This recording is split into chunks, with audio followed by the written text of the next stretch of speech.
In a world where hiccups were a sign of hidden potential, a young dreamer found themselves hiccuping uncontrollably.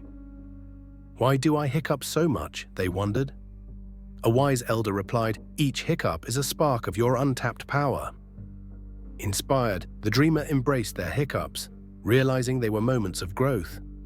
As they hiccuped, they discovered new talents and passions.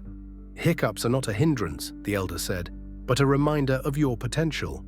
With each hiccup, the dreamer grew stronger, turning their once annoying quirk into a source of inspiration and strength.